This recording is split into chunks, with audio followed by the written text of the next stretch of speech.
Welcome to Night Whisper. Night Whisper brings you the darkest tales from the shadows. Join our community. Subscribe, leave a like, and prepare yourself for stories that will haunt your dreams. I thought I was losing my mind when I first saw one. A stone doorframe standing in the middle of a clearing, maybe 40 miles from the nearest road. No walls, no building, just a tall, rough-hewn rectangle of granite with a threshold worn smooth by what looked like centuries of footsteps. The thing was covered in moss on one side, bone dry on the other, and when I walked around it, I could see straight through to the forest beyond. I've been a search and rescue officer for the U.S. Forest Service for 9 years now. I have seen things that would make most people quit their jobs and never set foot in the wilderness again. But nothing prepared me for what we call the rootless structures. My name is Marcus Hale. I work in the northern Montana wilderness, an area spanning hundreds of miles of dense forest, mountain ranges, and glacial lakes. It's beautiful country. It's also the kind of place where people disappear and are never found, where search dogs lose scents in the middle of open meadows, where experienced hikers with GPS units walk off trails and are discovered months later in locations they couldn't possibly have reached on foot. I'm writing this because I need someone to know. The Forest Service has made it very clear that we are not supposed to discuss certain things with the public. But after what happened last month, I can't stay silent anymore. People need to understand what's out here, even if they choose not to believe it. Let me start at the beginning. I was 25 when I joined SAR, fresh out of a forestry degree and eager to make a difference. My first supervisor was a guy named Cole Ashford, a veteran with almost 20 years in the field. Cole was the kind of man who could read a forest the way most people read a newspaper. He could tell you where a lost hiker had gone just by looking at the way branches were bent, could predict weather changes hours before they happened, could find water sources in terrain that looked bone dry to everyone else. Cole was also the first person to tell me about the rootless structures. We were 3 weeks into my training, doing a grid search for an elderly man who'd wandered away from a campsite. The search had been going on for 2 days with no results, which wasn't unusual. What was unusual was Cole's behavior. He kept steering us away from certain areas, redirecting our search pattern in ways that didn't make logical sense. On the second day, I asked him about it. "There's a structure about half a mile east," he said, not looking at me. "We don't go near those." "A structure? Like an old cabin?" Cole stopped walking and turned to face me. His expression was something I'd never seen on him before. It wasn't fear exactly. It was more like the look you'd give someone who was about to step off a cliff without realizing it. "Listen to me carefully, Marcus. In your time here, you're going to see things that don't belong. Door frames with no doors, stone thresholds in the middle of nowhere, metal rings coming out of the ground like steps that lead to nothing, observation frames like old tower platforms, but with no towers attached. I don't understand." "You don't need to understand. You just need to follow one rule. Don't approach them. Don't touch them. Don't look at them for too long. And for God's sake, don't step through them or climb them." "What happens if you do?" Cole's jaw tightened. "Bad things. Things I'm not authorized to discuss. Just trust me on this." I wanted to press him, but something in his voice made me hold back. We found the elderly man that afternoon, dehydrated but alive, about 2 miles from where the dogs had lost his scent. When I asked Cole how he'd known to search that particular area, he just shrugged and said he had a feeling. It wasn't until 3 months later that I saw my first rootless structure. We were searching for a 6-year-old girl named Emily Marsh who'd gotten separated from her family during a hiking trip. The terrain was rough, all steep ravines and dense undergrowth, and we'd been at it for almost 16 hours with no sign of her. The dogs had picked up her scent early on, but lost it near a creek, which was concerning. Lost children often follow water, and that particular creek led to a series of dangerous rapids about 2 miles downstream. I was working my way along the creek bank when I saw it. At first I thought it was some kind of art installation, maybe left behind by hikers with too much time on their hands. It was a perfect circle of metal rings, each about 6 inches in diameter, rising out of the ground in a spiral pattern. They looked like ladder rungs, but they weren't attached to anything. They just emerged from the earth, curved upward for about 12 feet, and stopped. The metal was old, pitted with rust in some places, and polished smooth in others, as if certain parts had been touched more frequently. There was no visible support structure, no foundation, nothing to explain how these rings were staying upright. They just were. I remembered Cole's warning, but curiosity got the better of me.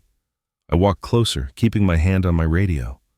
The rings cast strange shadows in the afternoon light, and I noticed that the ground around them was completely bare. No grass, no fallen leaves, no pine needles, just exposed soil in a perfect circle about 10 feet in diameter. That's when I heard the voice. It wasn't loud, more like a whisper carried on a breeze that didn't exist.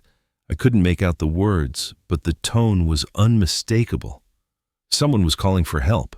"Emily?" I shouted. "Emily Marsh?" The whisper stopped. I stood there for what felt like hours, but was probably only seconds. The forest had gone completely silent. No birds, no insects, no wind in the trees. Just that oppressive, cotton-stuffed quiet that makes your ears ring. Then, my radio crackled. "Marcus, this is Cole. We found her. She's alive. Get back to base camp." I turned away from the rings and started walking. I didn't look back, but I could feel something watching me. It was like a physical pressure on the back of my skull, a sensation that didn't fade until I was almost a mile away. Emily Marsh was found in a small cave about 3 miles from where she'd disappeared. She was uninjured, just scared and hungry. When her parents asked how she'd gotten so far, she said a nice man with no eyes had shown her the way. No one followed up on that statement. We filed our reports, closed the case, and moved on. That's how it works out here. You learn not to ask questions. Over the next few years, I saw more rootless structures than I could count. Stone doorframes in alpine meadows, wooden observation platforms balanced impossibly on single posts, concrete steps leading down into solid rock, metal frames that looked like the skeletons of windows, standing alone in clearings where no building had ever existed. I followed Cole's rule. I never approached them, never touched them, never stepped through or climbed them. But I watched other people who did. The first incident I witnessed happened about 2 years into my career. We were doing a training exercise, a mock search and rescue scenario designed to test new cadets. One of the cadets, a young woman named Jessica Torres, wandered away from the group during a rest break. We found her standing in front of a stone doorframe, her hand raised as if she was about to knock on an invisible door. "Jessica!" Cole shouted. "Step back, now!" She didn't seem to hear him. Her hand moved forward, and her fingertips brushed the edge of the frame. What happened next is something I still have nightmares about. Jessica's hand went through the frame, even though there was nothing but air on the other side. But it didn't come out the other end. It was like watching someone stick their hand into dark water. Her arm just disappeared up to the elbow, and she started screaming. Cole got to her first.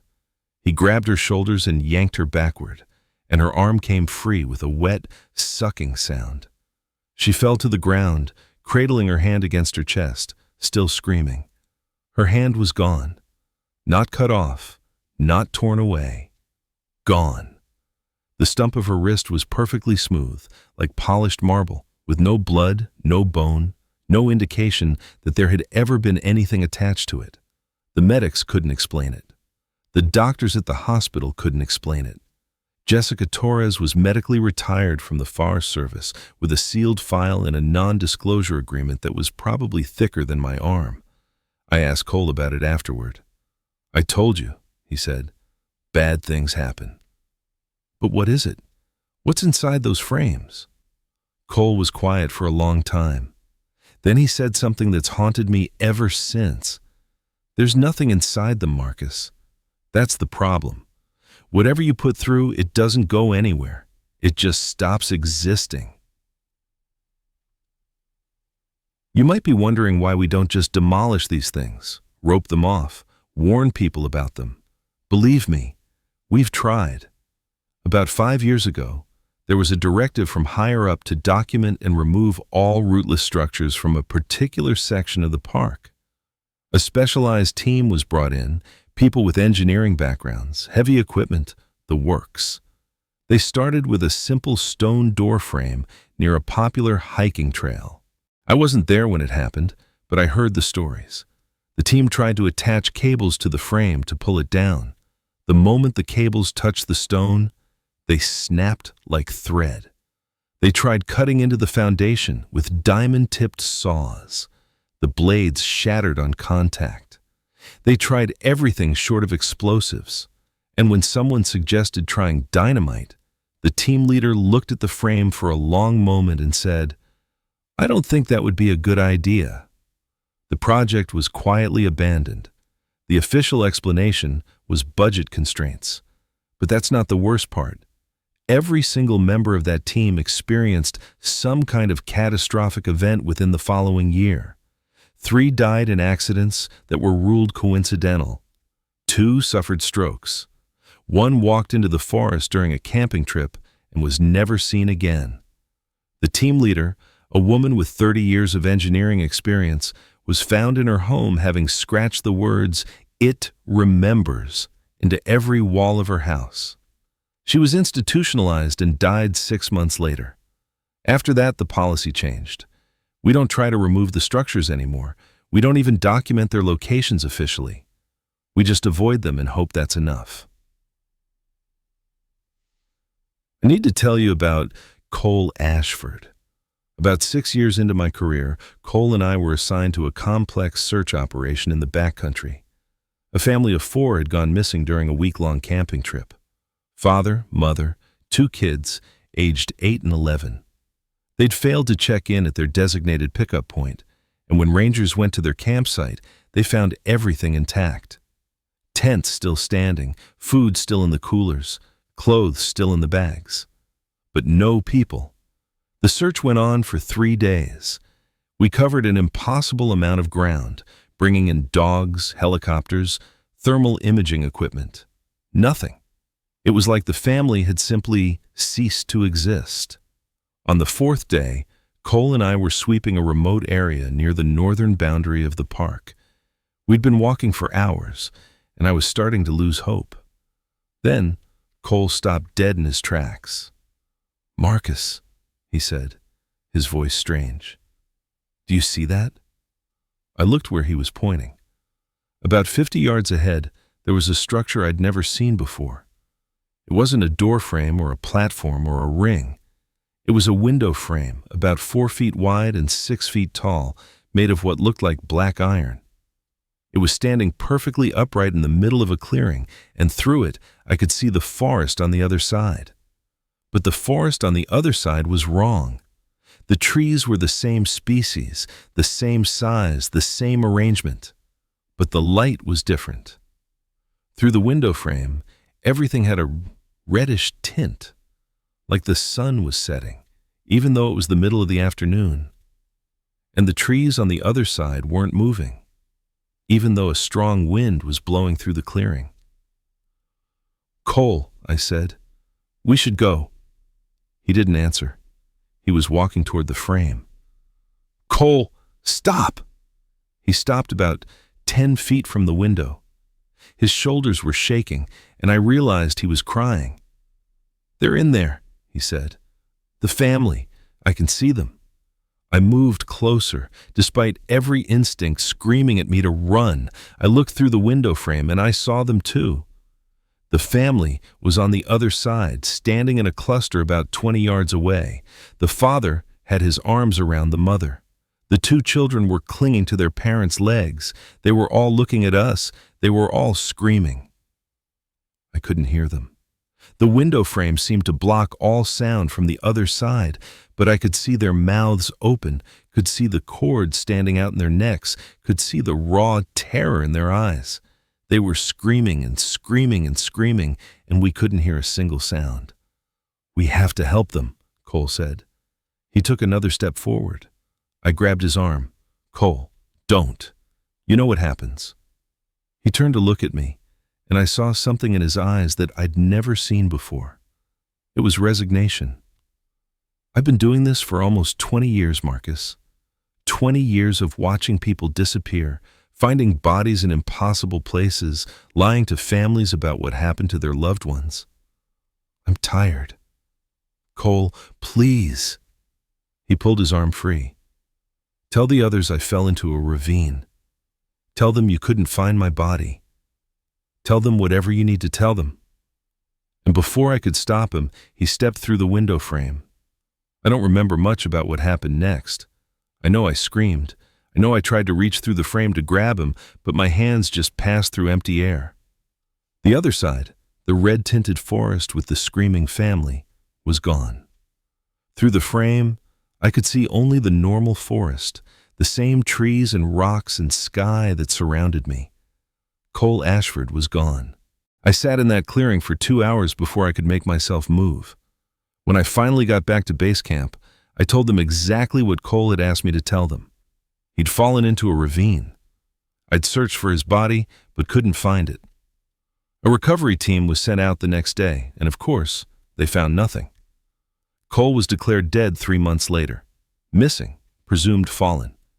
His family held a memorial service that I couldn't bring myself to attend. But here's the thing that haunts me most. About a week after Cole disappeared, I went back to that clearing. I don't know why. Some part of me hoped that maybe he'd found a way back, that he'd be standing there waiting for me, ready to laugh off the whole thing as some kind of elaborate test. The window frame was gone. In its place was a single item lying on the ground. Cole's compass. The same compass he'd carried every day for 20 years, the one his father had given him when he graduated from the academy. The needle was spinning. I picked it up, and the moment I touched it, the needle stopped. It pointed due north, perfectly stable, just like any normal compass should. But for a split second before it stopped, I could have sworn it was pointing at me. After Cole's disappearance, something changed in me. I became obsessed with understanding what these structures were, where they came from, and why the Forest Service was so determined to keep them secret. I started keeping a journal. Every time I encountered a rootless structure, I documented it. Location, type, dimensions, any unusual phenomena associated with it. I talked to other officers, carefully, obliquely, testing the waters to see who might be willing to share their experiences. Most people shut down the conversation immediately, but a few, usually the ones who'd been in the field long enough to have seen things they couldn't explain, were willing to talk. I learned that the structures had been documented in Forest Service files going back almost 100 years. The earliest official report I could find was from 1923, when a ranger in what is now Olympic National Park described finding a stone archway of unknown origin and purpose during a routine patrol.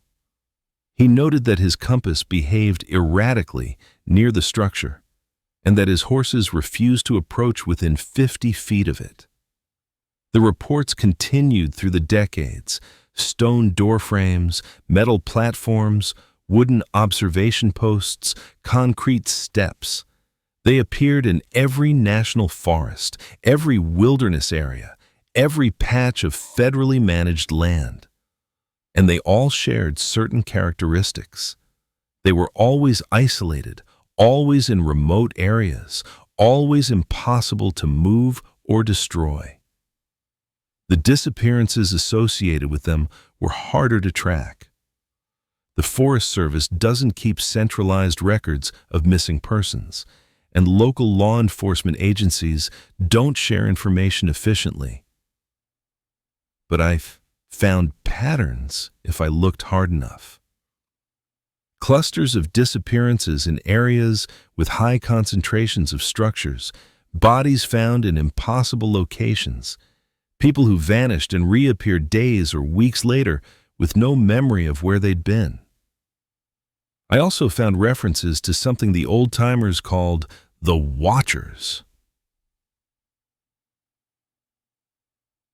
The first time I saw one was about 3 years after Cole disappeared.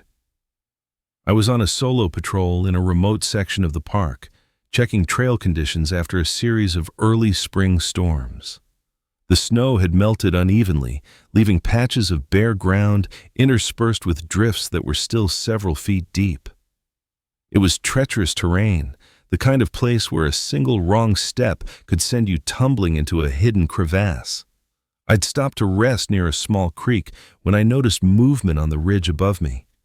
At first, I thought it was a hiker, someone standing on the ridgeline, maybe taking in the view. But something was wrong with the proportions. The figure was too tall, too thin, and it wasn't moving the way a person should move. It was swaying, almost imperceptibly, like a tree in a gentle breeze. I raised my binoculars and focused on the ridge. The figure had no face. I don't mean it was too far away to see the features. I mean there was nothing there.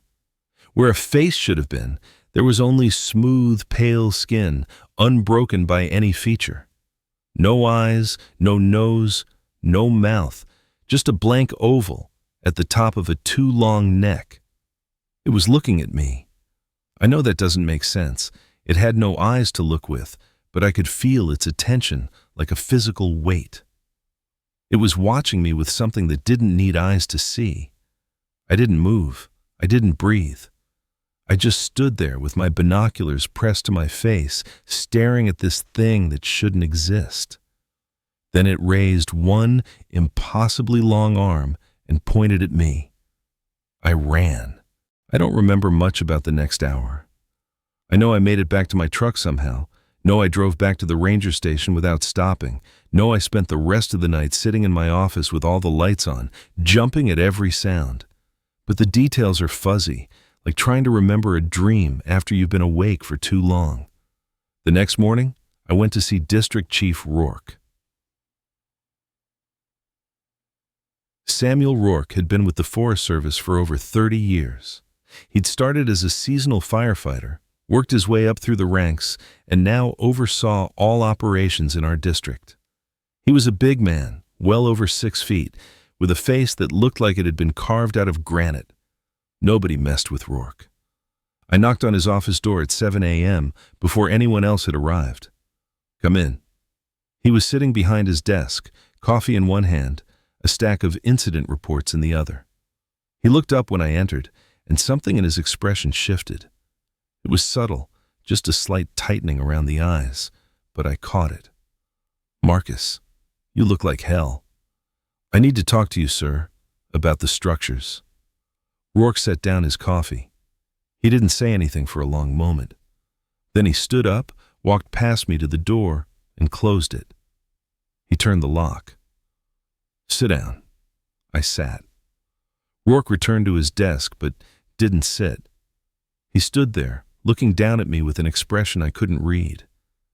"You've been asking questions," he said. "Talking to people, keeping records." I didn't bother denying it. "Yes, sir.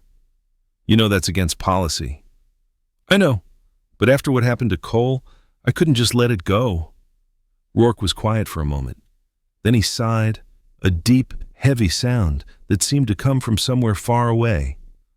"Cole Ashford was a good man, one of the best I've ever worked with. Do you know how many people he saved in his career? Hundreds, maybe thousands. And in the end, none of it mattered. He walked through one of those damn things, and he was gone." "You knew?" "Of course I knew. I've known about the structures since my first year in the service. Everyone at a certain level knows. We just don't talk about it." "Why not? If people knew what was out there, they could protect themselves. They could avoid the structures, stay away from certain areas." Rourke laughed, but there was no humor in it. "You think that would help?" These things don't stay put, Marcus. They move. Not often, not predictably, but they move. A structure that's been in one spot for 50 years will suddenly appear somewhere else overnight. And people who know about them tend to attract attention. What do you mean? The things that watch, the ones without faces. They're drawn to awareness. The more you know about the structures, the more likely they are to notice you. And once they notice you, he didn't finish the sentence. He didn't have to. What are they? I asked. The watchers, the structures, all of it. What are we dealing with? Rourke shook his head. I don't know. Nobody does. There have been theories over the years. Government experiments, interdimensional portals, remnants of some ancient civilization, manifestations of human consciousness. Pick your favorite.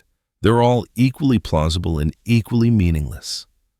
There has to be something, some pattern, some explanation. The only pattern I've found is that people who look too hard tend to disappear. Cole looked too hard. Jessica Torres touched one and lost her hand, but at least she's still alive. The people who try to understand, who try to document and explain and expose, they always end up gone. He leaned forward, placing his hands flat on the desk. I'm telling you this because you're a good officer, Marcus. Because Cole believed in you. Because I don't want to lose another one of my people to these things. So I'm asking you, as a favor to an old man who's seen too much, to let this go. Stop asking questions. Stop keeping records. Do your job. Save the people you can save. And don't look too closely at the things you can't explain. I wanted to argue. I wanted to tell him that I couldn't just pretend none of this was happening, that people had a right to know what was out there. But I saw the look in his eyes, the same look I'd seen in Cole's eyes just before he stepped through that window frame. I'll try, sir. Rourke nodded slowly. That's all I ask. I tried to let it go. I really did. For almost 2 years, I followed Rourke's advice. I stopped keeping records, stopped asking questions, stopped looking for patterns. I focused on my job, on the people I could help, on the mundane realities of search and rescue operations. Missing hikers, injured climbers, lost children. I saved some. I lost others. It was the nature of the work. But the structures were always there, lurking at the edges of my vision. I'd catch glimpses of them during searches, familiar doorframes and platforms appearing in areas where I was sure they hadn't been before. And sometimes, when I was alone in the backcountry, I'd feel that weight of attention again, the sense of being watched by something that didn't need eyes to see. The watchers were always there too. I never saw another one as clearly as I'd seen the first, but I knew they were present. A shadow moving wrong in the corner of my eye. A silhouette on a distant ridge that vanished when I looked directly at it. A sound like breathing in places where no one should be. I learned to ignore them. Or at least, I learned to pretend I didn't notice. Then came the Hartley case. Thomas Hartley was 42 years old, an experienced outdoorsman who'd been hiking in national parks since he was a teenager.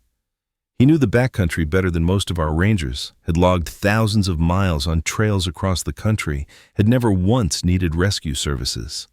He went missing on a clear September afternoon, about 15 miles from the nearest trailhead. His wife reported him overdue, and we mounted a standard search operation. Dogs, helicopters, ground teams sweeping in grid patterns. Everything by the book. We found his campsite on the second day. Tent still standing, gear neatly arranged, food in the bear canister. His GPS unit was sitting on a rock near the fire ring, still powered on, showing his planned route for the next day. But Thomas Hartley was gone. The dogs picked up his scent heading north from the campsite, following a game trail that led deeper into the wilderness. We followed for about 2 miles until the scent just stopped. Not faded, not confused by water or difficult terrain. Just stopped as if he'd been plucked off the ground and carried away. I was working with a rookie named Derek Palmer, a kid fresh out of training who reminded me a little of myself at that age. Eager, idealistic, convinced that hard work and good intentions could overcome any obstacle. I felt sorry for him. He'd learn. We searched for another day with no results. Then, on the morning of the fourth day, I got a call on my radio from one of the helicopter pilots. "Ground Team 7, this is Air 1. We've got a visual on something weird about 2 miles northeast of your position. Looks like some kind of structure. No record of anything being out there." I felt my stomach drop. "Can you describe it, Air 1? Looks like, I don't know, like a door frame, big stone thing standing in a clearing, and there's something at the base of it. Could be a person." I looked at Derek. His face had gone pale. "Air 1, this is Ground Team 7. We're en route. Do not, I repeat, do not attempt to land near that structure. Maintain altitude and keep us updated." "Copy that, Ground Team 7. We'll circle until you arrive." We made it to the clearing in just under 40 minutes. It was exactly as the pilot had described. A massive stone door frame, maybe 10 feet tall and 6 feet wide, standing in the middle of a meadow surrounded by dense evergreen forest. The stone was gray and rough, covered in patches of orange lichen, and I could see faint markings carved into the surface. They looked like letters, but in no alphabet I recognized. And at the base of the frame, slumped against the stone, was Thomas Hartley. Or what was left of him. Derek threw up twice while I was examining the scene. I didn't blame him. I'd seen a lot of terrible things in my years as an SAR officer. But this was different. This was wrong in a way that went beyond mere physical damage. Thomas Hartley's body was intact, more or less. He was sitting upright against the stone frame, his legs straight out in front of him, his hands resting on his thighs. He was wearing the same clothes he'd been wearing when he left camp, his hiking boots still tied, his wedding ring still on his finger. But his eyes were gone, not gouged out, not decomposed. Gone. The sockets were smooth, covered with the same skin as the rest of his face, as if he'd been born without them. And his mouth was moving. Even though he was clearly dead, clearly beyond any hope of resuscitation, his lips were moving in a constant, silent stream, words forming and dissolving over and over in a pattern I couldn't quite follow. I leaned closer, trying to make out what he was saying, and I felt that weight of attention again, that sense of being watched by something vast and patient and hungry. "Marcus," Derek's voice was shaking. "Marcus, look at the stone." I looked. The carvings on the doorframe were changing. Slowly, almost imperceptibly, the symbols were rearranging themselves. I watched as one character morphed into another, watched as new marks appeared in spaces that had been blank moments before. And as they changed, I could almost hear a voice, a whisper, just on the edge of perception, speaking words in a language that had never been meant for human ears. "We need to leave," I said. "Now." I grabbed Derek's arm and pulled him away from the clearing. Behind us, Thomas Hartley's mouth kept moving, forming words we couldn't hear, speaking to an audience we couldn't see. We reported finding the body, called in the recovery team, filed the necessary paperwork. The official cause of death was listed as exposure, which was ridiculous but not unprecedented. Nobody questioned it. Nobody wanted to know more. Thomas Hartley's widow held a funeral service 3 weeks later, closed casket, of course. I attended. I stood in the back and watched her cry and thought about all the things I could never tell her, about the doorframe, about the changing symbols, about her husband's mouth still moving even after he was dead. Some things are better left unknown. After the Hartley case, I started drinking more than I should have. I told myself it was just stress, just the normal wear and tear of a difficult job. But I knew the truth. I was drinking because it helped me forget. helped me push down the memories that kept surfacing at odd moments. Thomas Hartley's eyeless face, Cole stepping through the window frame, Jessica's hand disappearing into empty air. I was drinking because I was scared. The watchers were everywhere now. I saw them almost every day, shadows at the edge of my vision, silhouettes on distant ridges. They were tracking me, observing me, waiting for something I couldn't understand. And the worst part was that I knew deep down that there was nothing I could do about it. They had noticed me, and once they noticed you, they never looked away. I almost quit after the Hartley case. I filled out the resignation paperwork 3 times, got as far as putting it on Rourke's desk twice. But each time, something stopped me. Maybe it was the knowledge that leaving wouldn't make any difference. Maybe it was a stubborn refusal to let these things drive me away from a job I loved. Or maybe it was something else, something I didn't want to admit to myself. Maybe I wanted to understand, even if it destroyed me. The next 3 years were relatively quiet. I worked my cases, trained new recruits, tried not to think too much about the things I'd seen. The watchers were still there, still tracking me, but they kept their distance. I got used to them the way you get used to chronic pain. Always present, always acknowledged, but no longer the center of your attention. Then came the Morrison family. David and Sarah Morrison were both in their late 30s, experienced hikers with 2 young children, Emma, aged 8, and Lucas, aged 5. They'd planned a week-long camping trip in a remote section of the park, one of the areas I'd privately marked as high risk due to the concentration of rootless structures in the vicinity. They were supposed to check in at a ranger station on day 4. They never showed up. The search operation was massive, one of the largest in the park's history. We had ground teams, helicopters, dogs, volunteers, even a specialized cave rescue unit in case they'd gotten trapped somewhere underground.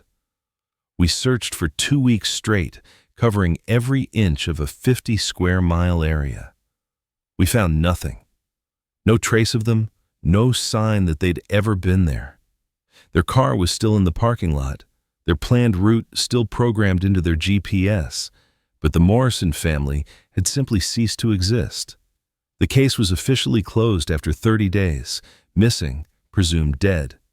It was the standard outcome for these kinds of disappearances, the official story that let everyone move on with their lives. But I couldn't move on. Something about this case felt different. I started my own investigation off the books in my spare time. I reviewed every scrap of evidence, interviewed everyone who'd been in the area around the time of the disappearance, studied satellite imagery and topographical maps until I could have drawn them from memory. And I found something. About 3 miles from the Morrisons' planned campsite, there was a small clearing that didn't appear on any official maps. I'd noticed it in the satellite imagery, a roughly circular gap in the forest canopy that shouldn't have been there.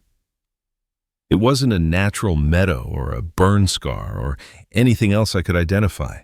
It was just a blank spot, a hole in the landscape. I decided to check it out.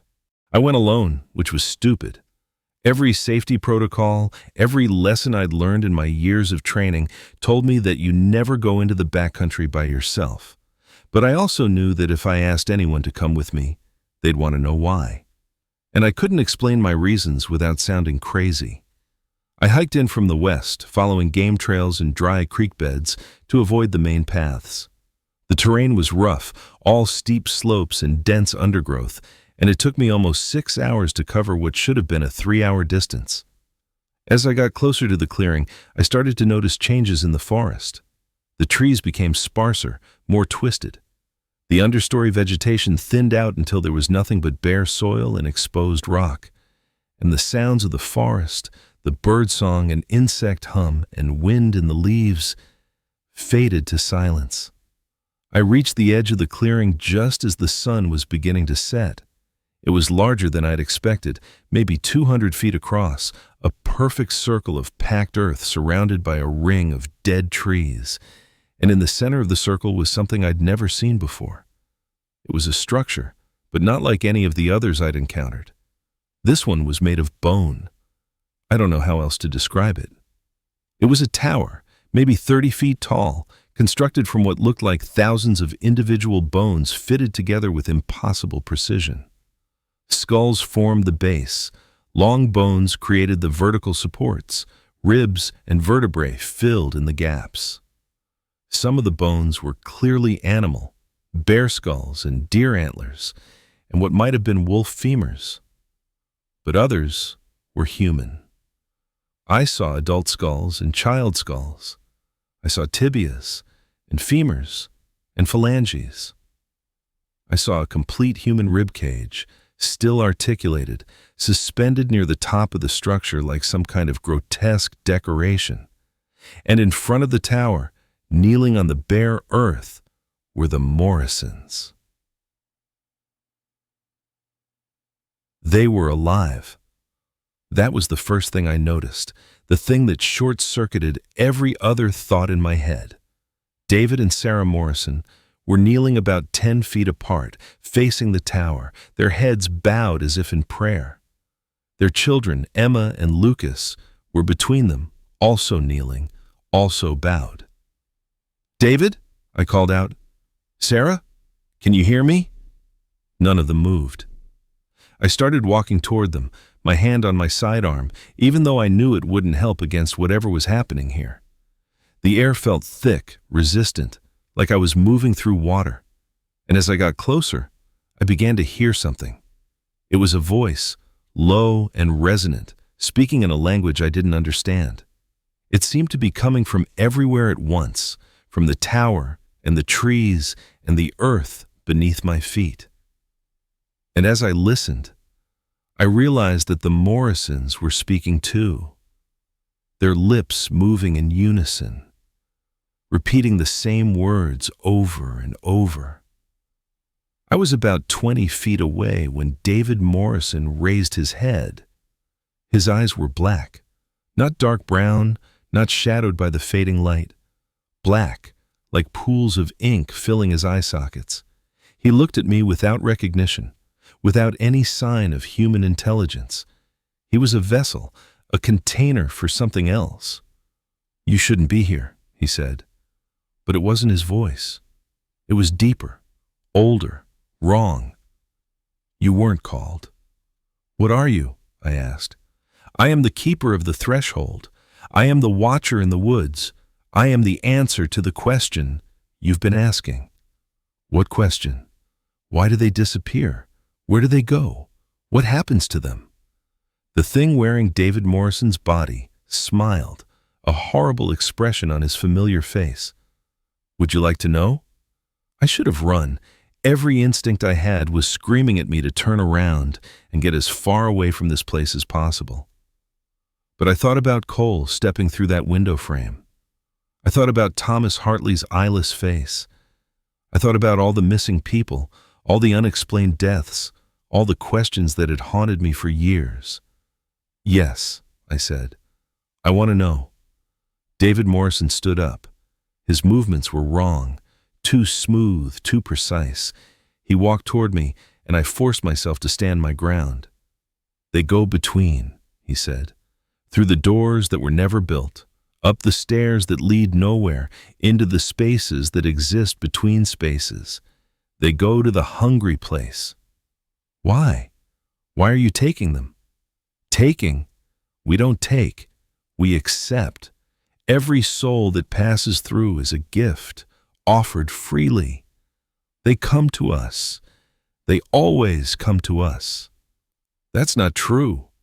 These people were lost. They were victims." David Morrison's black eyes fixed on me, and I felt that weight of attention again, that sense of being observed by something vast and patient and hungry. Nothing is lost that doesn't want to be found. Nothing disappears that doesn't wish to vanish. You've felt it, haven't you? That pull, that desire to step through, To leave behind everything you know, to become something else? I had felt it. In my darkest moments, in the depths of my obsession with the structures, I'd felt a terrible longing to understand, to cross over, to know what was on the other side. "You're lying," I said. "I never lie. I have no need for lies." David Morrison raised one arm and pointed at the bone tower behind him. "Look, see the truth." I looked, and I saw. I can't describe what I saw in full. Some things are beyond language, beyond the capacity of human minds to process and communicate. But I'll tell you what I can. The tower was a door. Not a physical door, not something you could walk through, but a conceptual door, a threshold between this world and somewhere else. And through that door, I could see glimpses of the hungry place. It was vast, empty, dark, in ways that had nothing to do with the absence of light. It was a place where distance had no meaning, where time moved wrong, where the rules that governed our reality simply didn't apply. And it was full of them, the Watchers. I saw thousands of them, millions of them, all those featureless faces turned toward me, all those eyeless gazes fixed on the tiny window through which I was peering. They were waiting. They had been waiting for a very long time. And I understood, in that moment, what Cole had meant when he said that the structures were connected to awareness. The Watchers weren't drawn to knowledge of the structures. They were the structures. Every doorframe, every platform, every ring and step and threshold was an eye, a point of perception through which they watched our world. The more you knew about them, the more clearly they could see you. I had spent years staring into the darkness. Now the darkness was staring back. I don't remember leaving the clearing. I don't remember the hike back to my truck, the drive back to town, the days that followed. There's a gap in my memory, a blank space that spans almost a week. I've been told that I showed up at the ranger station 3 days after I went missing, covered in dirt, dehydrated, unable to speak. They found me sitting in the break room, staring at the wall. I didn't respond to questions, didn't seem to recognize anyone. The medical evaluation was inconclusive. No physical injuries, no signs of illness, just a complete psychological shutdown that lasted for almost 4 days. When I finally came back to myself, I was in a hospital bed with Rourke sitting next to me. "You found them," he said. Not a question. "Yes." "And you saw?" "Yes." Rourke nodded slowly. "Cole saw, too, right before he stepped through. I always wondered what it was that made him decide to go." "The Morrisons," I said. "Are they?" "We found them 2 days after you disappeared, walking down the main highway about 30 miles south of here. No memory of what happened, no idea how they got there. Kids are fine, parents are adjusting. They were there, in the clearing, speaking to something." "I know." Rourke stood up. "The doctors say you can be discharged tomorrow. Take a week off. Get your head straight. Then we need to talk about your future with the service." "Am I being fired?" "No. But there are options we should discuss." He paused at the door. "Marcus, what you saw, what you learned, you can't unknow it. And that changes things. For better or worse, you're part of this now. You have a choice to make." "What choice?"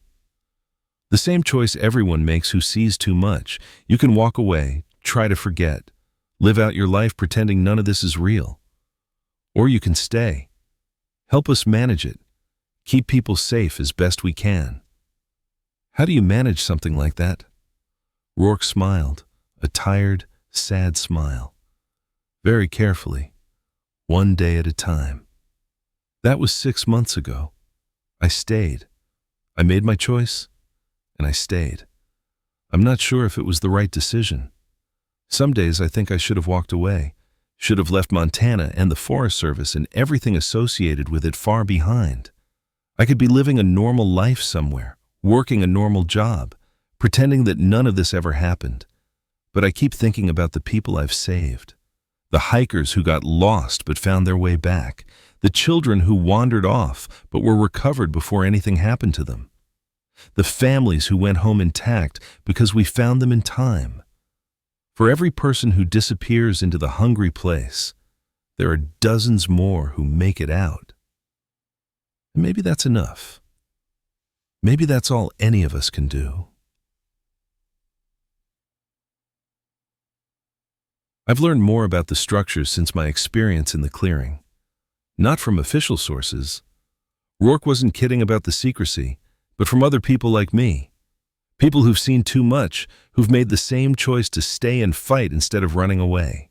There's a network of us, scattered across the country.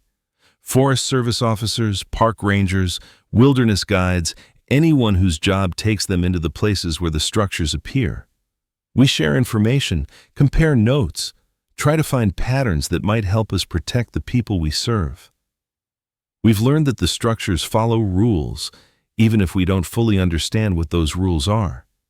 They appear more frequently in certain areas, usually remote locations with specific geological or electromagnetic characteristics. They're attracted to human activity, especially intense emotional events like tragedy or triumph or transformation. And they're always watching, always waiting for someone to make the wrong choice. We've also learned that some people are more susceptible than others. It's not random, the ones who disappear. There's something in their psychological makeup, some quality of consciousness that makes them visible to the watchers. Cole had it. Thomas Hartley had it. The Morrisons had it. I have it too. I've known that since the clearing, since I looked through the door and saw them looking back. They know me now. They're watching me always, waiting to see what I'll do. But I haven't stepped through. Not yet. I want to tell you about my last case before I finish this account. 3 weeks ago, we got a call about a missing 9-year-old girl named Lily Patterson. She'd been on a family camping trip about 10 miles from the ranger station, and she'd vanished from her tent in the middle of the night. No signs of struggle, no evidence of an animal attack, just an empty sleeping bag and a pair of small footprints leading into the trees. We mounted a standard search operation, dogs and helicopters and ground teams sweeping in expanding circles. I was assigned to a sector about 2 miles northeast of the campsite, an area I knew well, an area with a high concentration of rootless structures. I found her on the second day. She was sitting at the base of a stone doorframe, her knees pulled up to her chest, her arms wrapped around her legs. She was rocking back and forth, humming a song I didn't recognize. And standing behind the doorframe, barely visible in the shadows, was one of the watchers. I could see it clearly for the first time since that day on the ridge. It was tall, almost 10 feet, with limbs that bent in the wrong places. Its skin was pale, almost translucent, and I could see dark shapes moving beneath the surface. And its face, that blank, featureless expanse, was turned toward me. "Lily," I said softly, "it's okay. I'm here to help you." She stopped rocking and looked up at me. Her eyes were normal, clear and brown, and filled with tears. "He says he wants to show me something," she whispered. "He says it's beautiful where he lives." "Don't listen to him, Lily. He's lying. He says you've been there. He says you know how beautiful it is." The watcher moved. It didn't step or glide or walk. It simply was closer, its blank face now just a few feet behind the little girl. I could feel its attention on me, could feel it probing, testing, looking for weakness. "Lily, I need you to stand up and walk toward me. Don't look back. Just stand up and come to me." "But he'll be sad if I go. He's been alone for so long." "I know. But there are people who love you, Lily. Your mom and dad are waiting for you. They need you to come home." She hesitated. The watcher leaned closer, and I saw its chest split open like a mouth, a vertical gash filled with darkness and whispers. "Lily, now." She stood up. She took a step toward me, then another. The watcher didn't move to stop her, but I could feel its disappointment, its hunger, its ancient and endless patience. It would wait. It always waited. Lily ran the last few steps and threw herself into my arms. I picked her up, turned my back on the watcher and the doorframe, and walked away. I didn't look back. I've learned that much, at least. Lily Patterson was reunited with her parents that afternoon. She couldn't remember how she'd gotten so far from camp, couldn't explain what had happened during the 2 days she was missing. The official report listed her as recovered after becoming disoriented in the wilderness. Her mother thanked me with tears in her eyes. Her father shook my hand and told me I'd given them a miracle. I smiled and said it was just part of the job. I'm writing this because I need someone to understand the rootless structures are real. They've been out there for longer than anyone knows, doorways to somewhere else, eyes through which the watchers observe our world. They can't be destroyed. They can't be understood. They can only be avoided. If you go into the wilderness, any wilderness, be careful. Pay attention to the terrain around you. If you see something that doesn't belong, a doorframe with no door, steps that lead nowhere, a platform suspended in the air, turn around. Walk away. Don't look at it for too long. And for God's sake, don't touch it. The watchers are patient. They've been waiting for millennia, and they'll be waiting for millennia more. They don't need to chase us or force us. They just need to wait until we come to them. And people always come to them. Eventually. Cole Ashford stepped through a window frame 6 years ago. I still think about him, wonder if he's alive somewhere in that vast, empty darkness. Wonder if some part of him is still conscious, still aware, still waiting to come home. I hope not. I hope whatever happens to the people who cross over is quick, painless, final. I hope they don't know what's happened to them, don't feel the endless hunger that sustains the watchers. But I don't believe it. I saw what was on the other side. I know the truth. The hungry place is never satisfied, and the ones who go there never stop feeding it. Last night, I dreamed about the clearing again. I was standing in front of the bone tower, looking up at the structure made of 1,000 deaths. The Morrisons were kneeling around me, their black eyes turned toward the sky, their mouths moving in that endless, silent chant. And the watchers were there, all of them, pressing against the barrier between their world and ours. They were speaking to me, all of them together, a voice made of millions of voices saying the same words over and over. "Come home," they said. "Come home. You've been away so long. Come home." I woke up in a cold sweat, my heart pounding, my hands shaking. I lay in bed for a long time, staring at the ceiling, listening to the silence of my empty apartment. Then I got up, put on my uniform, and went to work. Because that's what we do. That's all we can do. We get up each day, and we try to save the people who can be saved, and we try not to think about the ones who can't. We do our jobs, and we go home, and we hope that tomorrow will be easier. It won't be. It never is. But we do it anyway. If you're reading this, if you've made it this far, please remember what I've told you. The wilderness is beautiful, but it's also dangerous in ways that have nothing to do with weather or terrain or wildlife. There are things out there, things that don't belong, things that watch and wait and hunger. Don't go looking for them. Don't ask questions you don't want answered. And if you ever find yourself standing in front of a doorway that leads nowhere, a staircase that rises into empty air, a threshold worn smooth by footsteps that were never human, turn around. Walk away. Don't look back. The watchers are patient. They have all the time in the world. But you don't have to make it easy for them. My name is Marcus Hale. I'm a search and rescue officer for the U.S. Forest Service. This is my story. And if you're smart, you'll make sure it never becomes yours.